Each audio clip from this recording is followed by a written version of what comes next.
We are on. So, welcome to another edition of This Time Around. I'm Debbie Hazelton, and wow, I have a really honored guest today, a new friend, a new teacher. I'm joined by Lyn Lindbergh of couch2active.com. Hey, Lyn.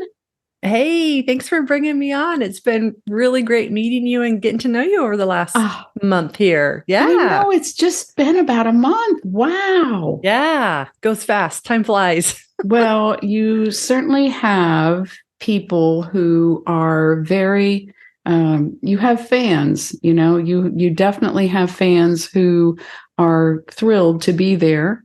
And there we go, who have been speaking so highly of you. And it was Deb Lewis who really gave the longer sales pitch.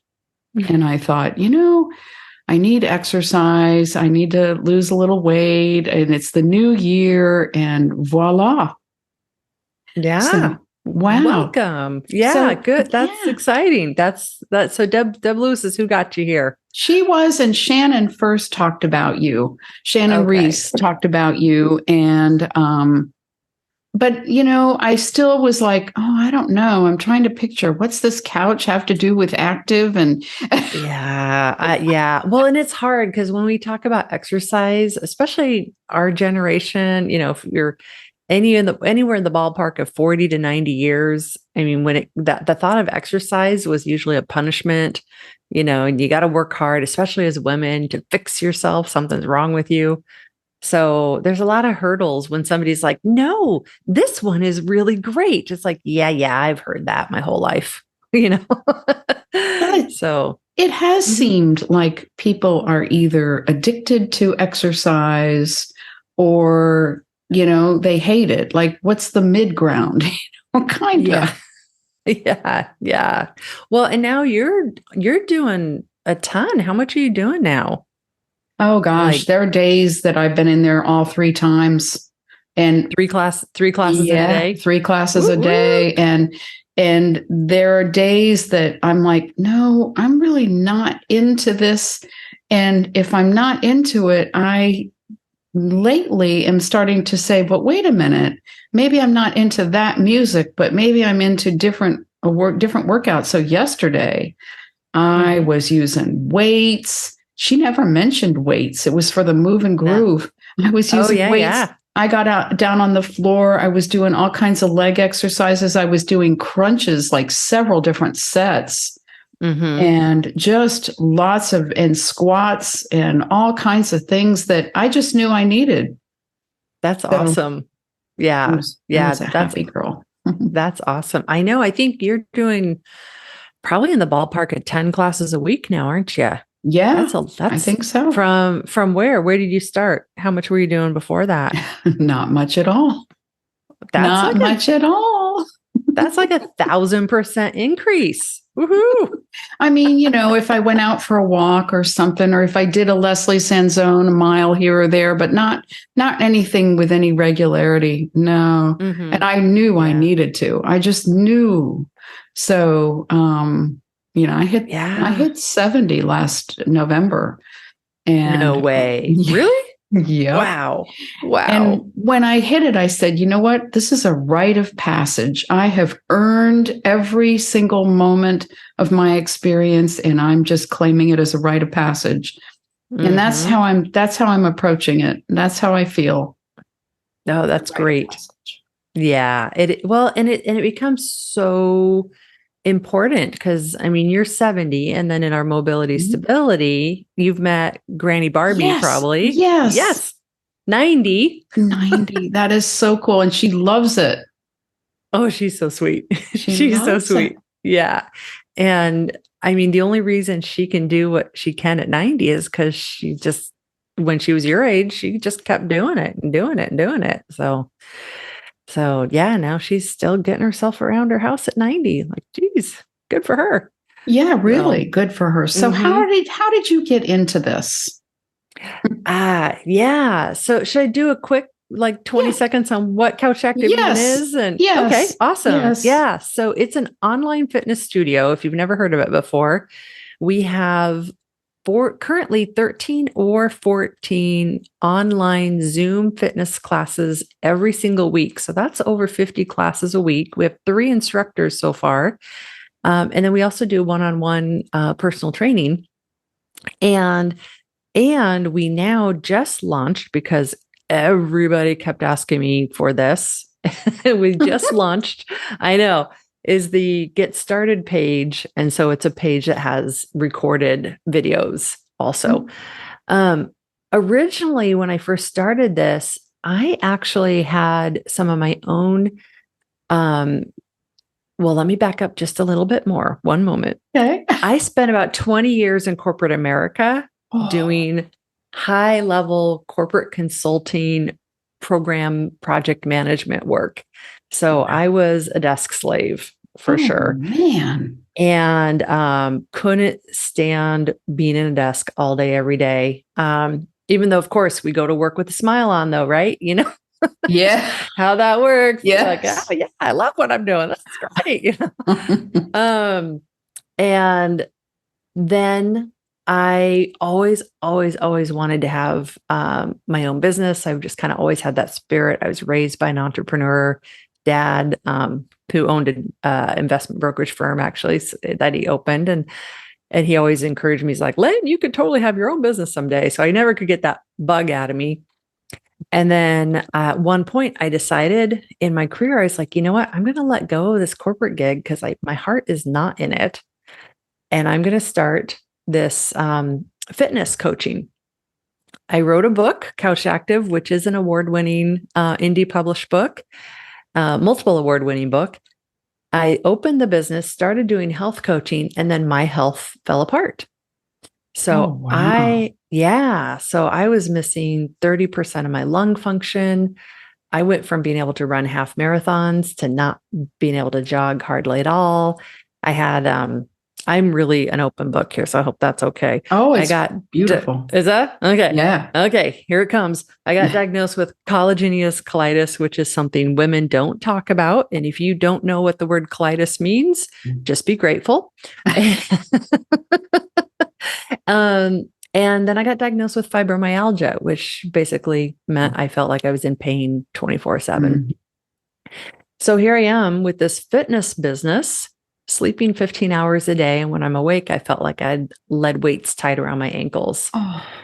And so I was like, wow, that's interesting. What do you do with that? So for a couple of years, I was able to still health coach. And then after about 2.5 years and a whole team of doctors and a naturopath and a nutritionist and a whole lot of grit and self-discipline, I got myself to where I could exercise myself again. And this was December of 2020. And we all like, yeah, we know.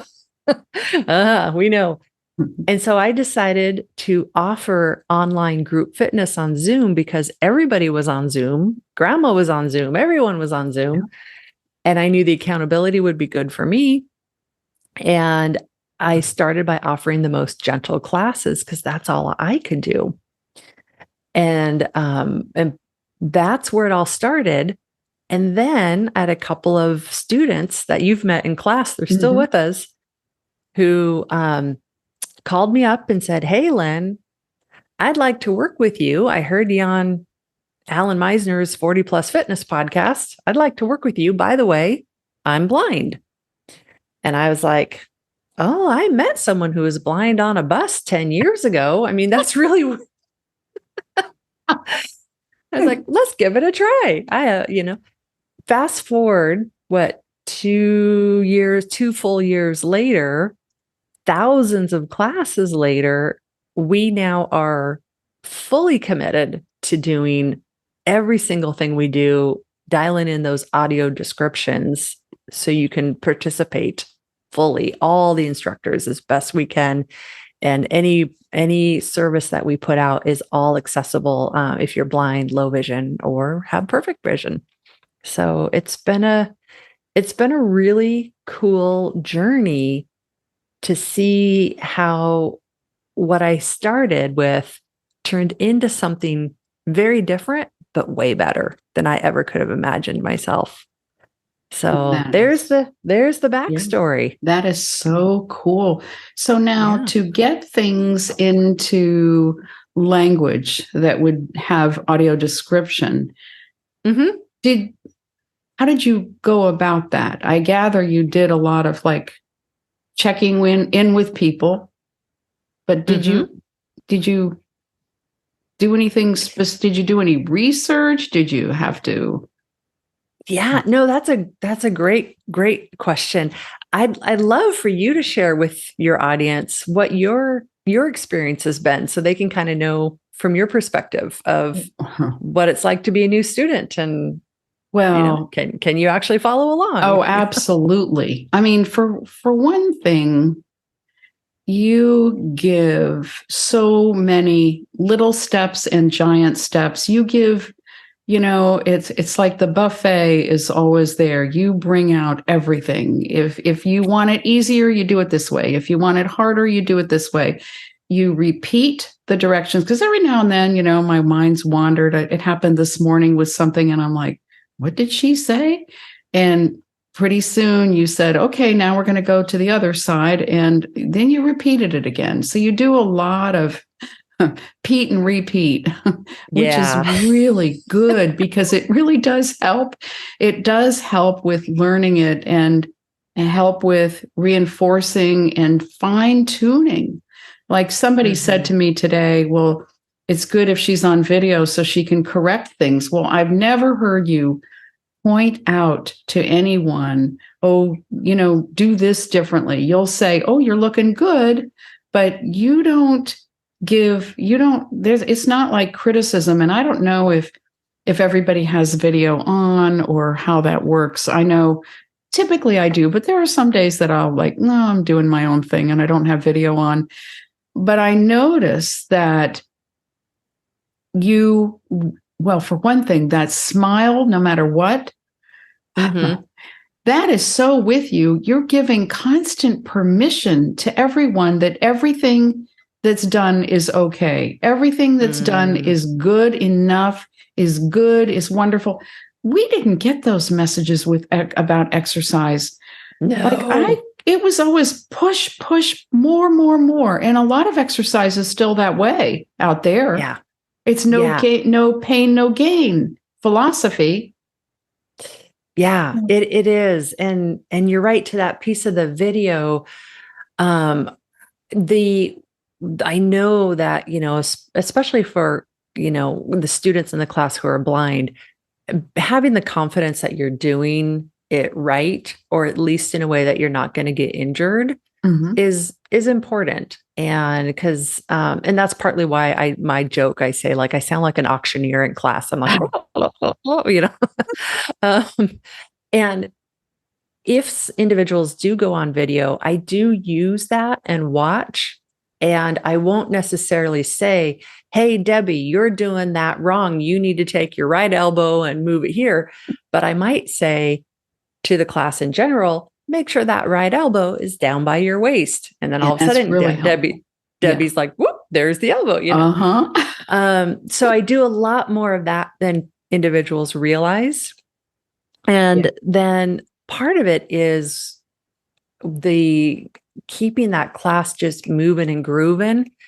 And so there is that piece of, if you don't fully understand an exercise, it's okay. We move on to the next one quickly. And then at the end of every single class, we keep that Zoom open so you can say, hey, remember that one on our back you called the 4 something? And we can review it and in detail. So that's really the strategy we've taken. And I just have this attitude of, it's got to be fun. You make it that way. You count, Yeah. you have sounds with your counting, you show that you're breathing in a certain way with your noises or your sounds that are, it's delightful. There's rhythm and Hmm. and yeah, you really do make it fun. And I remember the Yeah. first time I heard that figure 4. I mean, I know Yeah. what a number 4 looks like, but I thought, I wonder if some of them are looking at a handout, if there's a handout that has figures on it.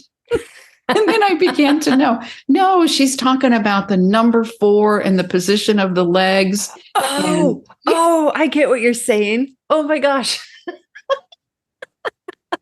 Cross the leg over and it looks like a yes, 4, kind it of, looks sort like of. a 4. Yeah, it kind of does, But oh gosh, that is so funny.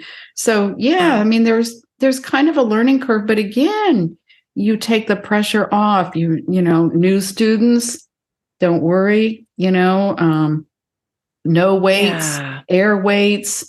All the Yep. using bands, and I mean, I'm still trying to figure out where to have everything so that it's near enough to me so that, Yeah. but it's, every day is a little bit different, but it's just incredible. So Oh. where did you learn that it should be fun? I mean, did you come to that Oh, yourself or what? well, I came to it myself, and there's thankfully Michelle Seeger out of University of Michigan is essentially the research guru on what helps someone. What's the difference between the average person who's not getting paid to work out? They're not an athlete. This isn't their job. They've got a other life. And what's the difference between the person who has their own life and exercises consistently and the person who has their own life and doesn't exercise consistently or doesn't stick with that exercise that they have good intentions to do? And of all the research they've done, enjoying the exercise in the moment Mhm. and not pushing to misery. So don't get miserable. Those were the top factors beyond anything else. And one thing I thought was really, really interesting that came out of her research was that sometimes people will get into a fitness scenario and the instructor will be like, push harder, harder, harder. You can do it. Go, go, go, go, and you're like, I'm going to do it. And then you do it. And at the end of class, you're like, wow, it's awesome.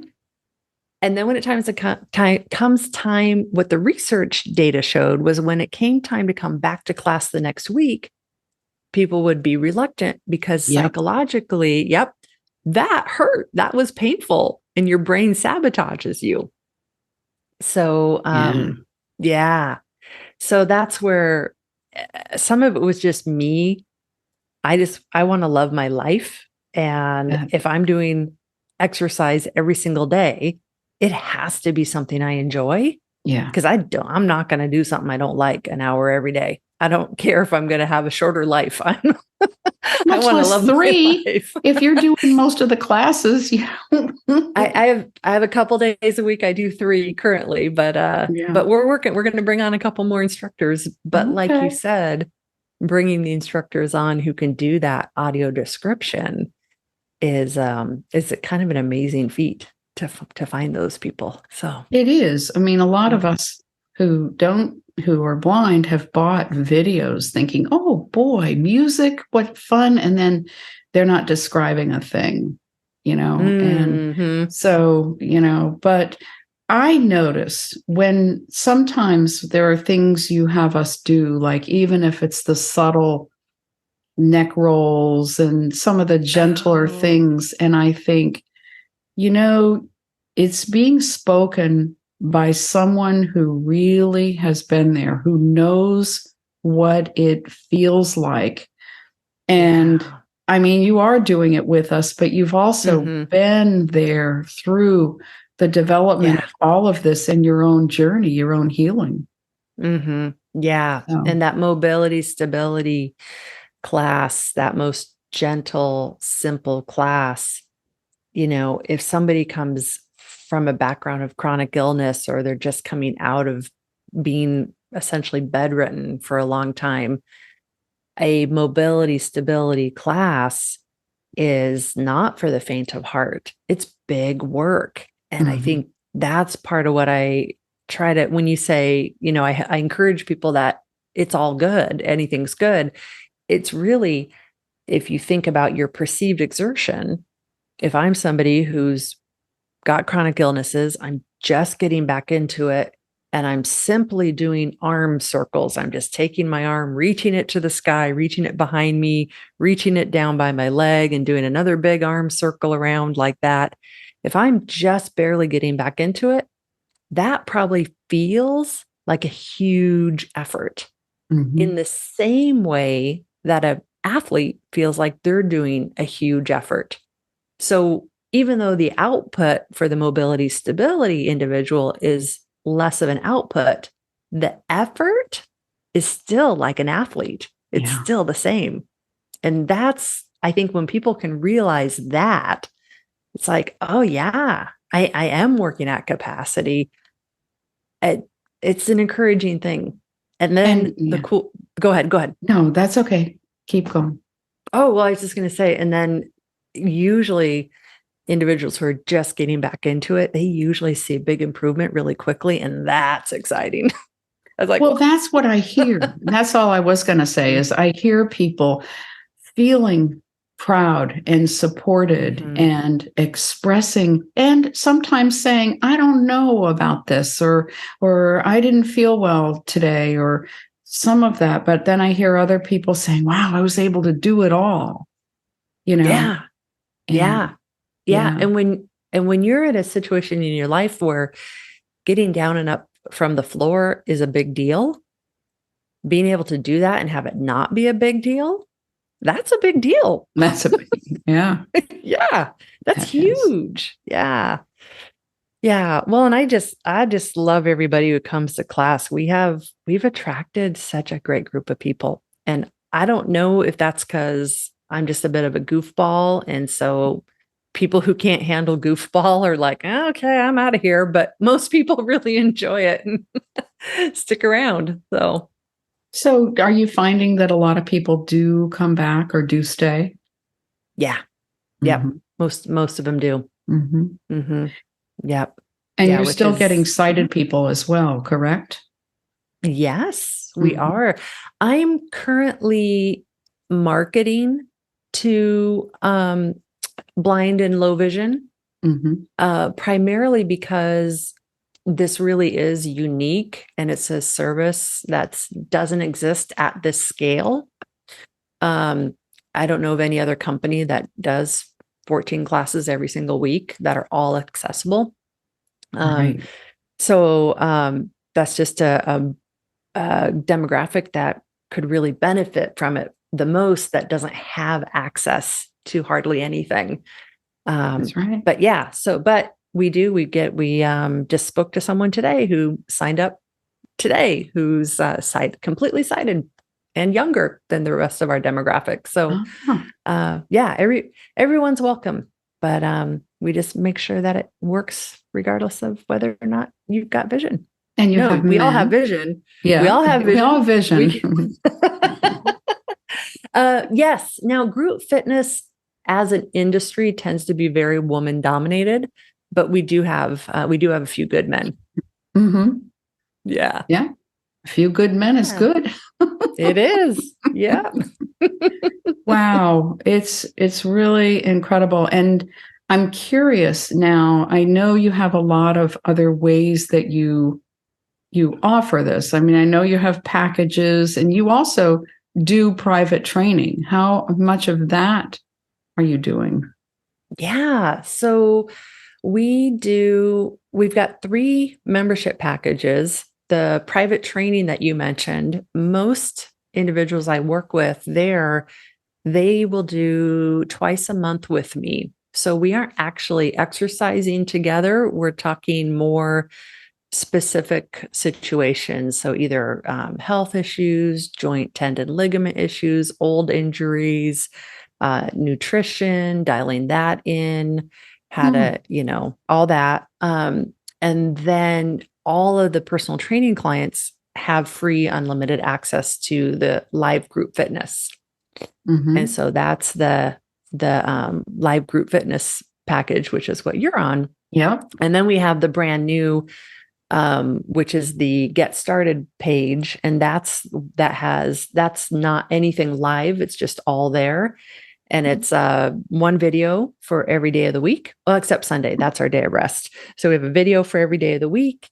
Every week, those videos update and just rotate through the bank of videos, and they're on demand 24/7. You can use the videos anytime. And a lot of them are recorded classes, and they stay fresh. And we keep it super, super, super simple. So you just go to that page and it's like, Monday, do this. Tuesday, do this. Wednesday, do this video.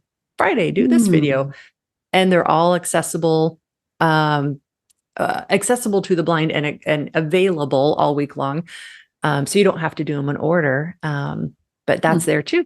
Yeah. Oh, wow. I didn't even know about that. I mean, I think I saw something on there about get started, but I didn't really go back through it. And then you have the app that's being worked with. The app. I'm going to take the app discussion and put that one back into the closet because it's having some accessibility issues. Okay. So all right. It is so close. I was telling one of our other clients who is helping us test it for accessibility.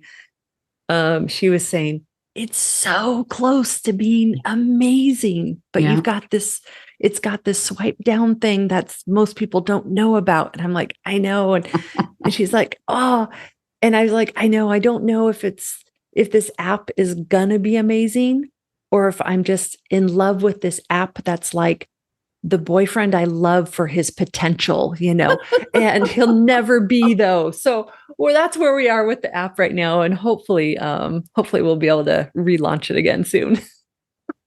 Oh, I love it. Yeah. So, a big theme that I often like to, that is important to me to come to in much of the work that I've done is around the idea that our bodies belong to us. And I remember when I was in my own therapy years ago, I said to my therapist, people often think that people with disabilities are less physical.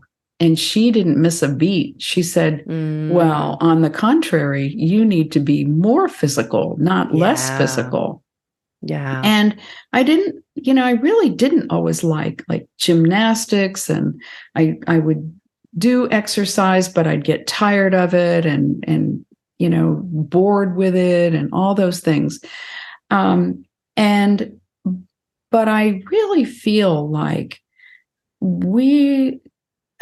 I don't know. I really do feel like people who are blind or visually impaired, in a way, we're sort of a subgroup, but in a way, I think this applies to everyone.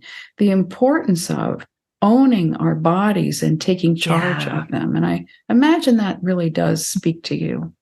It really does. In fact, I'm going to pull up a quote that is at the very beginning of my book, which I'm in the process of making it an audio version. I'm embarrassed to say it's okay that it published a year before I started working with anyone who is blind. And I filled it full of graphics and graphs and stuff like that. And so it didn't so that's the one thing I'm still working on. But the front of my book has a quote about kind of my whole attitude of what exercising means. So I'd love to just take a second to read this here. Please. It's and this is, you talk about owning your body, and this is also about owning your life. Yeah. And I said, at its very core, exercising means I believe I am worthy. I'm worthy of health. I'm worthy of strength. And I'm worthy of living a life I love. Once I figured out that piece, consistent exercise became easier because I was no longer putting everyone else's whims before my own health. I am worthy. Oh, brilliant. Yeah. Brilliant. Yeah. Beautiful. Is that on your website? It's on the app that we put in the closet. Okay. Well, I need to get on the website. But it is, I found that when we work with people, Couch to Active, that missing link for so many people is not what should I do? We all know in our head, just move more, go exercise. Like we know that, eat healthier. We know this. But a lot of times we're putting everyone else or so many other things ahead of ourselves. And when we realize, no, we're worthy of this too. It's like the door is just open, Yeah. I go deep. I could go deep fast. Oh, me too. Me too. Good. Yeah, me too. Yeah. So feel free to go in any direction you want. I mean, even. Yeah. Well, I think one of the things about getting back into exercise, I found, is so much of the time when we think, oh gosh, I should exercise. That's one thing. You don't want to should all over yourself. So we know that. Right. And I said should. I said should. I said should. I don't know what you heard, but did. I said should. Yeah.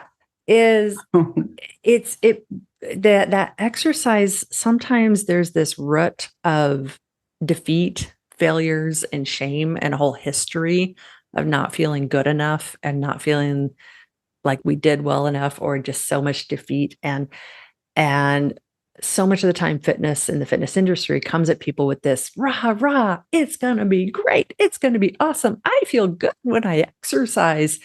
And the problem is, for most people, when they are completely out of shape and they start getting back into shape, it does not feel good. There is no like, what is this thing? Yeah. It gets better. It does get boring. Better. It's boring in a way at first. Yep. And a lot of times when I talk to folks who are really getting back into this after a long time, there's very quickly, when you give them space to process what's going on, there's a lot of tears right under the surface. Yeah. And I think the empath in me sees that.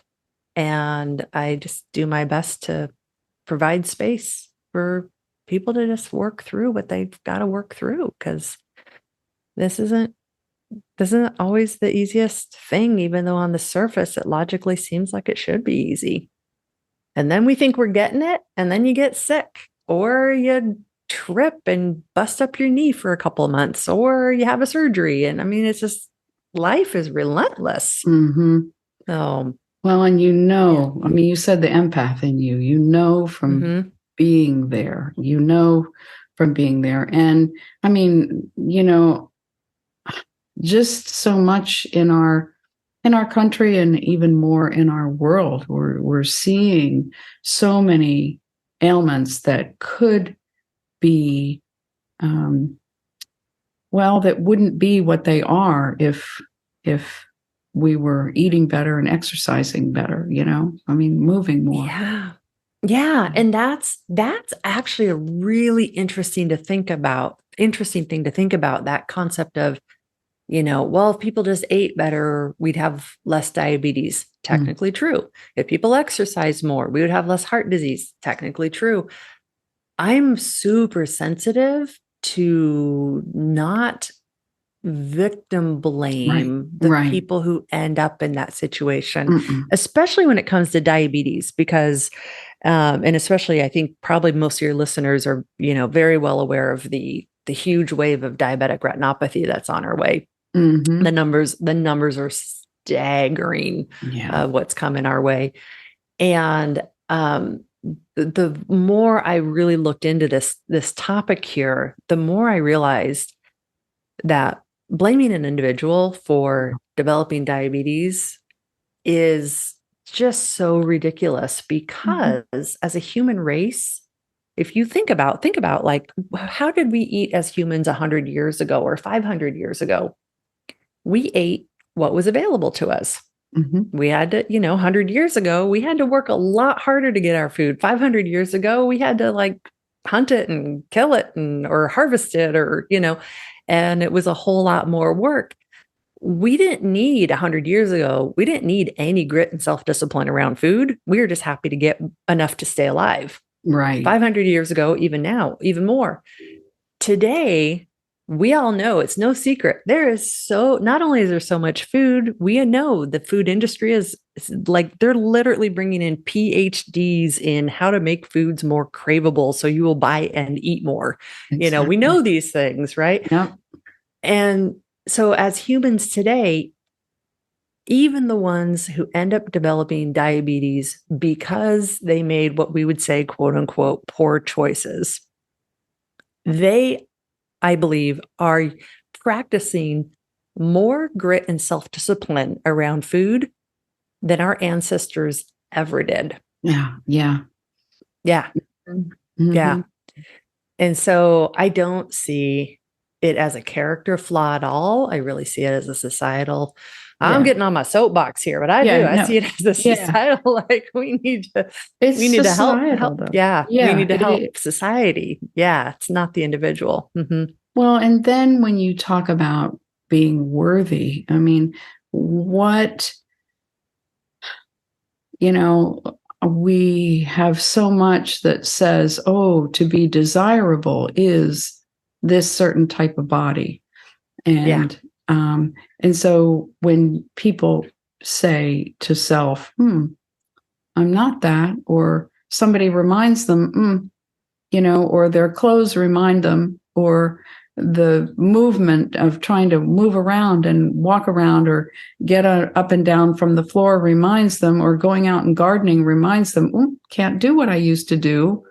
Mm-hmm. Well, then there are lots of messages of, I'm undesirable, I'm unworthy. And, so. Yeah.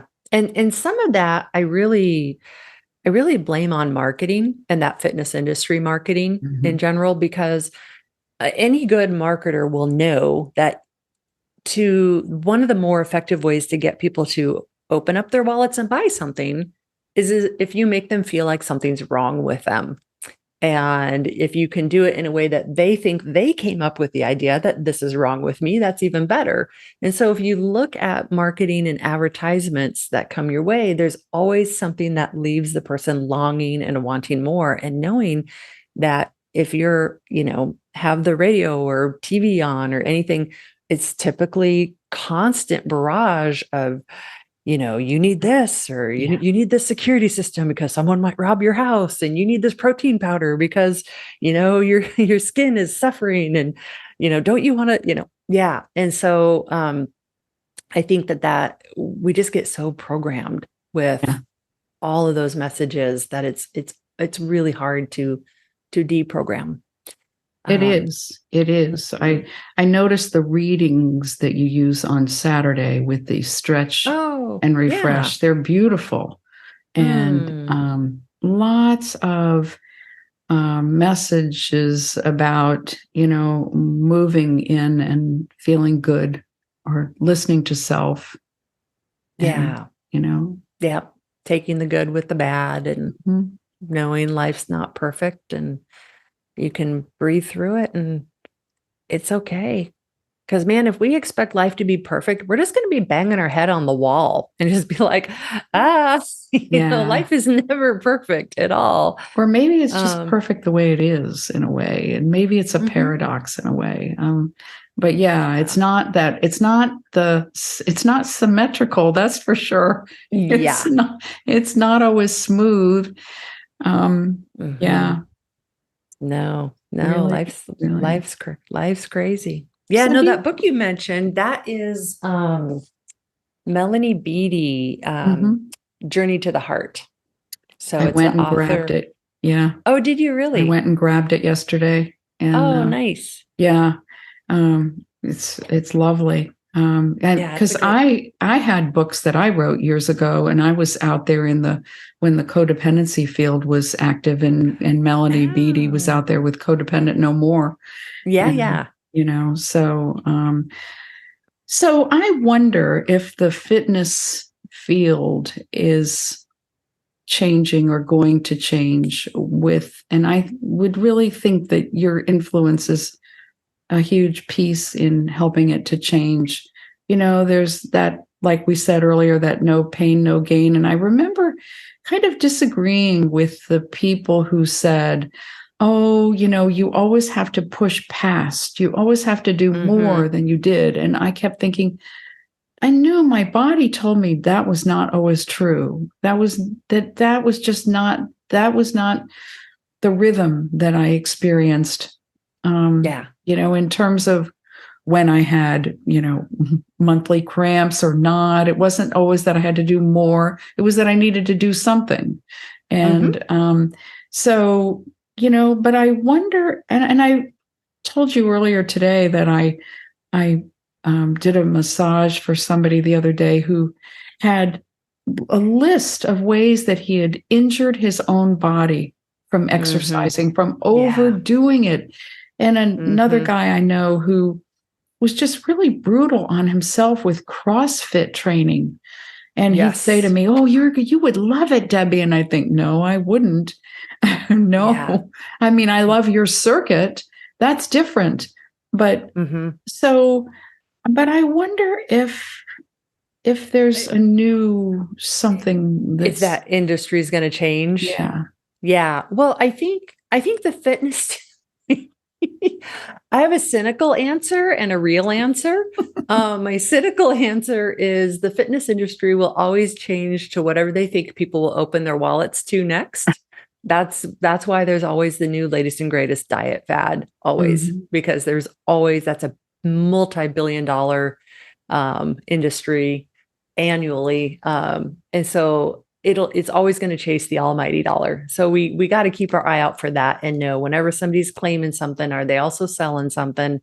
And if they are, is it the latest and greatest fad? If it's the latest and greatest fad, does it mean it's all bad? Probably not. There's probably grains of truth in it.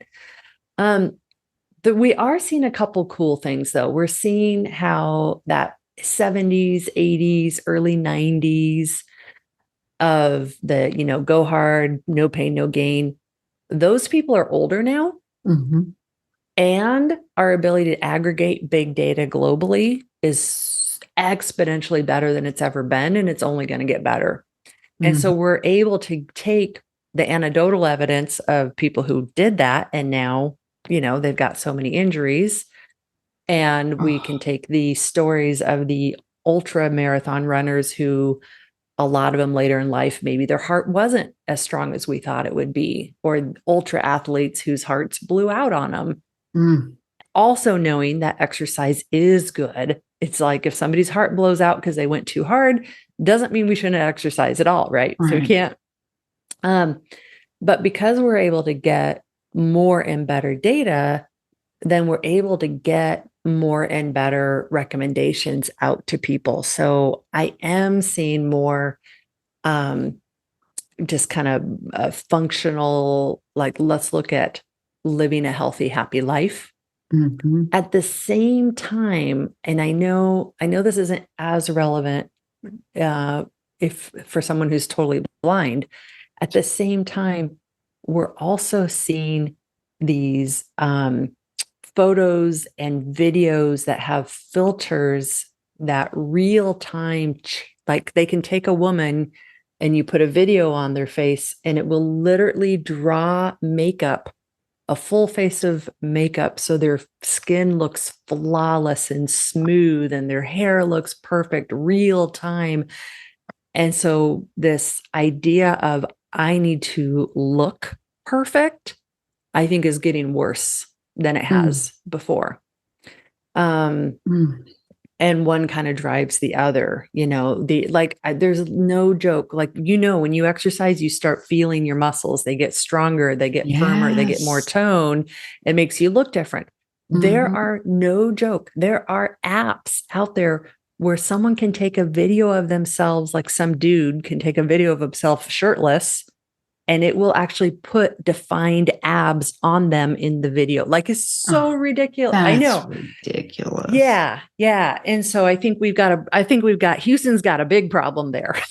Well, and to me, if people who are around that talk to this person who does that for about 5 minutes, there isn't, I mean, somebody who would agree to do that, I would have to say, at least my bias would be, there's not much else. There's not much else there, like maybe between the ears or in the heart or something. Like, where's the integrity in somebody that would choose to do Yeah. that?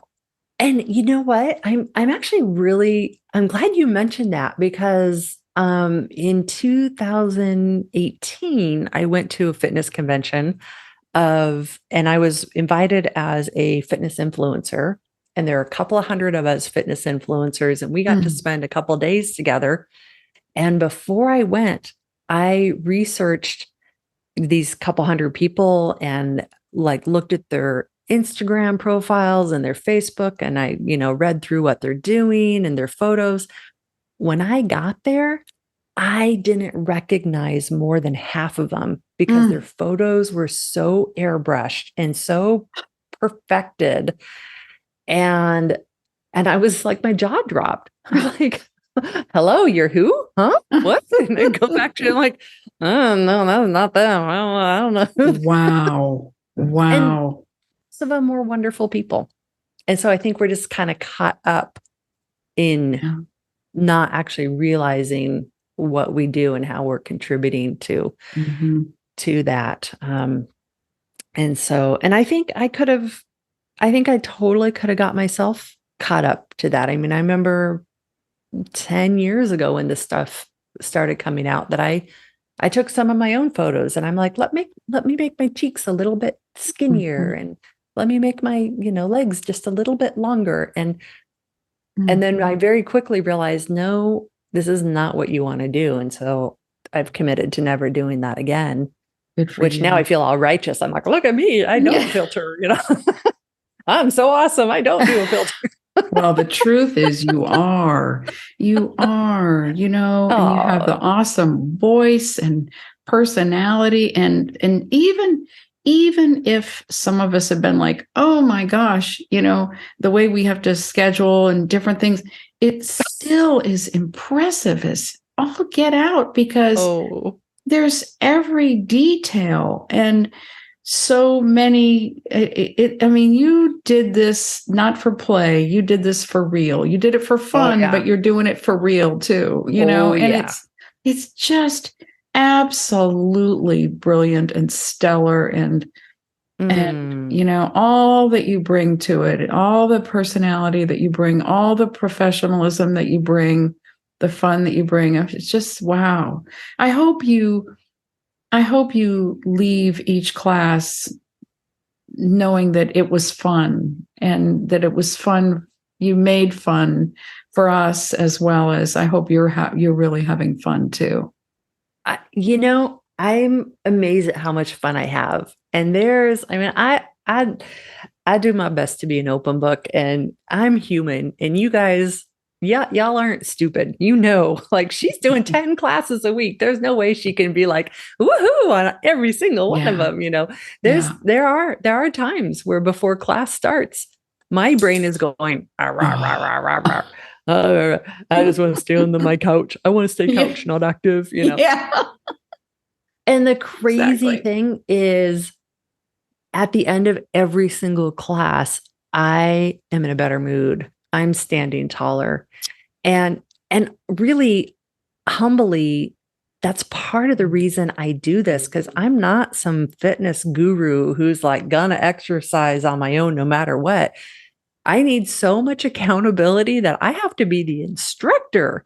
And then I show up because it's good that's partly why I do that. And I almost hate saying those words out loud, but it's partly true for me. I need that level of accountability and I love it. I love what I do, but man, that accountability is so important for everyone, including me.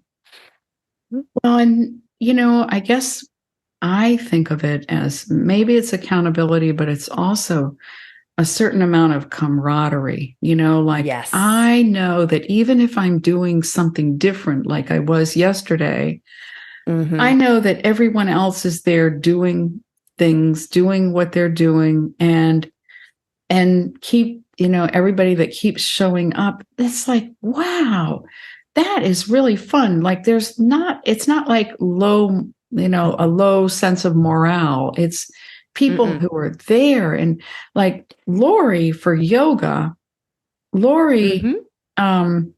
she doesn't mute everyone. And Not yet. She will have to when her class gets bigger. yeah, and I We were prefer, just yeah. talking about that yesterday. Go ahead. Go ahead. Yeah, and I prefer to go on mute. I mean, I really I like it that way. But like when I first heard her, I was like, wait a minute, I've done yoga before and I'm not understanding a thing that she's doing. And the very next time I heard it, everything clicked. And I was like, oh, Cool. wow, okay. But Cool. but yeah, I can hear people in her class really working hard. And Mm-hmm. but I prefer to go on mute, and I prefer to just listen to you or listen to whoever. And Mm-hmm. I think Donna did that yesterday too. She kept everyone muted. Yeah. Yeah. We typically do. Well, for a couple of reasons. One is if someone has a question, they can come off mute. Mhm. But it's hard to know how much of your mouth, are you like, Yes, exactly. how much of that is coming through? It's hard to know.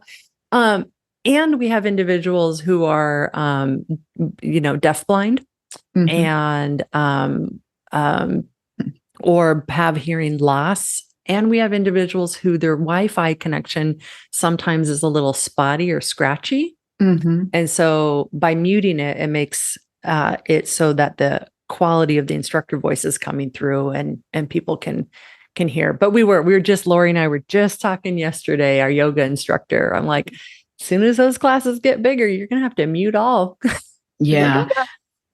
And I predict they're going to get bigger. I mean, I predict that, Mhm. I don't know. I just think there'll be I know Marty Sobo said he Yeah. interviewed you, and now, Hmm. this, and there will be more. And I think that, it won't be too much longer and classes will be doubled, you know? Yeah. Yeah. Yeah. That'll be exciting. And we've been preparing for that. Good. We're set up today where if our class sizes tripled tomorrow, Mhm. we would be just fine. Yep. And so that feels good to have those systems in place in that way. And then when I said Lori and I talked yesterday, we actually had an all staff meeting last night. And we had that discussion of what do we need to make sure we scale really well when the people come. Yeah, because that is definitely going to happen. And, Yeah. You're one it's of them. exciting. I know. I'm so happy. Wow. Yay. I'm Yeah, just so thrilled that you're so happy. And you've I been know. such a wonderful, bright spot and addition to the Good. group. And yeah, you just fit right in. Oh, I'm so glad. Thank you. Well, Yeah. I knew I needed to join. I didn't know that I would like it as much, and I really look Mhm. forward to it. And my friends hear me talk about it, and so, Nice. it Nice. is. And I knew, like I said, I knew that I would enjoy it. I knew I started to enjoy it right away. But I also, what a bonus is to get to enjoy you and to get to Mm, know you, mm. and I really appreciate all the things that you spoke about here today. Oh, thanks. And likewise, this has been a pleasure, a lot of fun. Oh, I'm So, so glad. I really am mm, glad. yay. Wow. Well, so couch2active.com, and Couch2active.com. Huh? any other information you want people to have, anything else? That's I would all. say always, whether you're listening to this the week it was produced or whether you're listening to this years later, just head to the couch2active.com and the homepage does a great job of showing what's latest and greatest.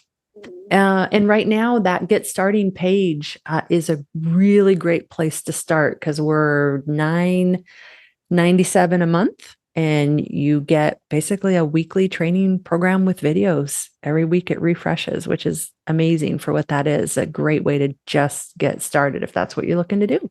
$9.97 a month gets you those videos. That's what that gets Yes. you?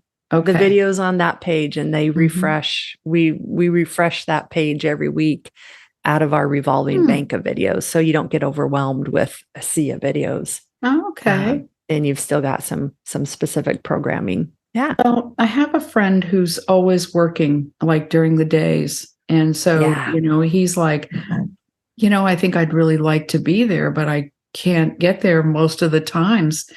And I invited him for Saturday and something else came up and I have another friend that, he's like, oh, well, I wasn't up at, I wasn't up even at 10 o'clock this morning, And so, but I mean, for somebody who's really busy during the days, I could see where that getting started kind of thing might really appeal to. It really could. And because we've got the audio descriptions really down pat on those, then you can just go in knowing, okay, every one of these videos, I'm going to be able to follow along. And that just feels good. Wow. That is awesome. Well, I want you to take good care of you and be and have all the freedom that you need, and I'm really glad that you're going to get more instructors. I know that I'm spoiled already because I just love your classes the best. Well, we are, and part of it too is, we've got, when we bring people in, this classes with really good audio descriptions is a relatively new thing. I mean, it's been around, but at the scale, it's a relatively new thing. Yeah. I'm the only one who has done thousands of these classes. And so I fully expect that all the instructors, my goal is I keep telling them, my goal is eventually they're going to be better than me. And people will be wondering, what's Lyn still doing here? Yep. That's my goal. Cause it can't be the Lyn show. It can't. I know, really, for your own Yeah. sense of health and everything else. And there's so much more you can do with talking to people like right here, right now. That's, and you're such a great voice for that. And so, yeah, well, and yay. So all those, you've done thousands of these already? Classes. Yeah. Yeah. I mean, if you imagine, 50 classes a month times years. Yeah. How many years? How many years? Of specifically classes that are accessible, 2000, December of 2020. Okay, is that right? You did say that. Yep. Yeah. So just over 2 years of specifically accessible classes. Yeah. Yeah. Wow. Wow. Excellent. Excellent. Well, thank you so much. Thank you very, very much for doing this. Thank you, Debbie. This has been fun. And I love getting to know you better. I love your podcast. This is great. Thank you. Thank you. Well, I'm going to go ahead and stop this recording. Let's see.